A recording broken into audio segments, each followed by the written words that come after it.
In a moment that left the studio stunned, Rachel Reeves faced a brutal reality check, and it didn't even require a single word. As she stumbled through her polished talking points, one British man's silent but powerful gesture spoke louder than any debate. It was the kind of raw, unfiltered moment that perfectly captured the growing frustration across the country. A silent stand that spoke for Britain itself.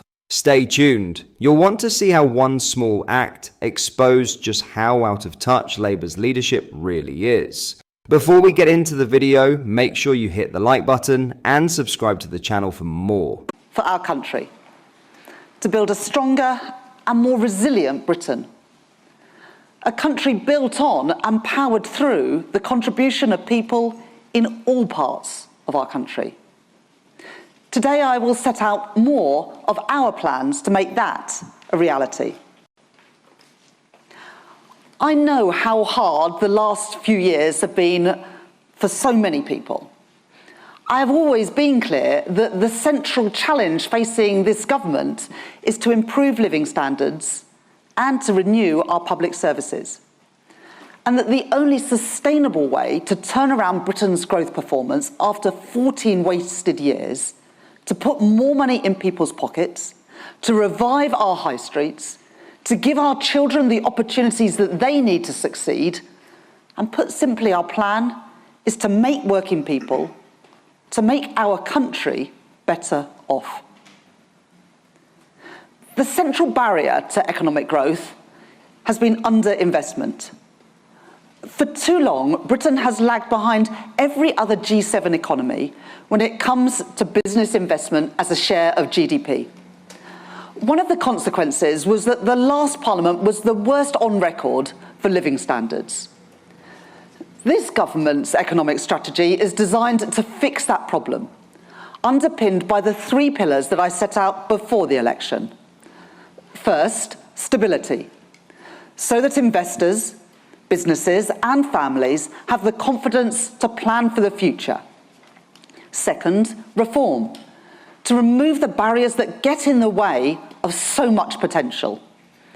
And third, investment, the lifeblood of growth and therefore of living standards.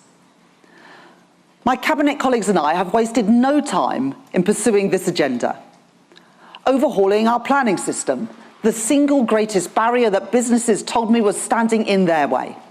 Starting in our first week in office, with the biggest reforms to our planning system in a generation. This is how people reacted. This user said, he needs a beer or 20 to forget this moment. Don't worry though, you can save 1 penny on a pint thanks to Reeves. James said, it looks like a video behind her and she is standing in front of a screen. Mark said, she sounds like a school teacher, the boring one we all hated. This user said, he's a regular working class person like the rest of us that is sick of the BS. Joe said, we can all relate to this everyday man and we all know exactly what's going through his mind. He's dying to shout out what a load of crap. This user said, he's depressed rather than impressed. His demeanor says all. He doesn't even have to try. Well done mate, Ratchet or someone picked the wrong backing group. She's got a face like a busted boot and her master's voice, as sincere as a black mamba. What are your thoughts? Let me know in the comments.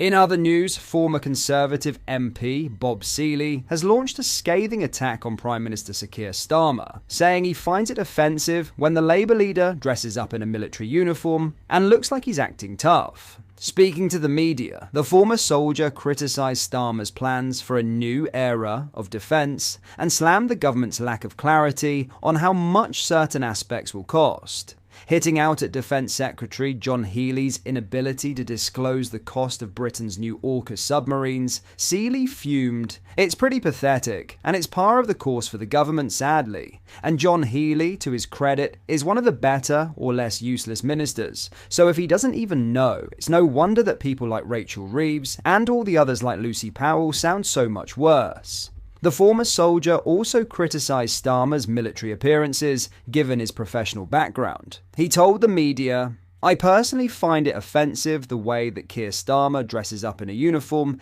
and looks like he's acting tough. This is a man who spent his political career and legal career being on the left of British politics. or taking our nation to court, and supporting people, very often former terrorists, terrorist sympathizers, and people who wish this country harm, and he's been their lawyer through thick and thin.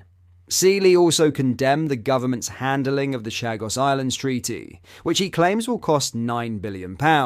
Seeley stated, "The Chagos deal is one of the most disastrously stupid things this government is doing, and that's certainly saying something. We don't have to spend £9 billion giving the Chagos to Mauritius. All we have to do is say, actually, we're keeping it, and we could be spending that £9 billion on a lot of other things, whether it's winter fuel, whether it's supporting pensioners, whether it's supporting schools, or indeed supporting defence."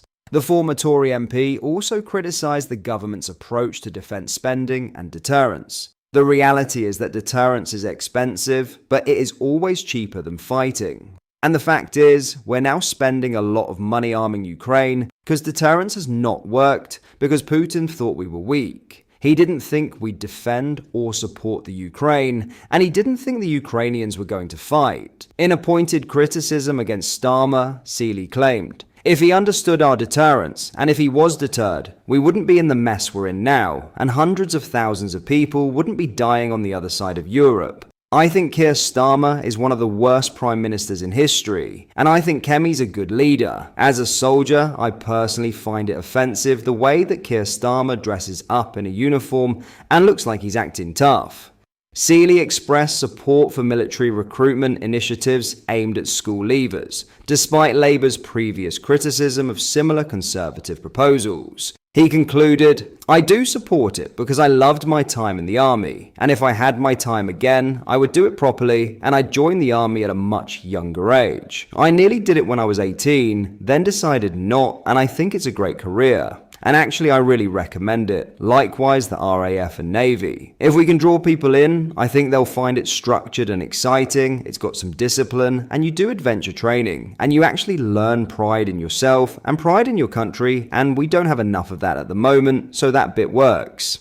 In summary, Bob Seeley's blistering remarks reflect deep frustrations with the current government's defence policies and Prime Minister Starmer's approach to military matters. From criticism of spending transparency to fierce opposition to symbolic gestures, Seeley paints a picture of a government lacking conviction and clarity, while reaffirming his belief in the value of military service and national pride. What are your thoughts on what we discussed in today's video? Let me know down in the comments section below. If you've not yet already, make sure you do drop a like on this video and subscribe to the channel for more British content. Thank you, take care, goodbye.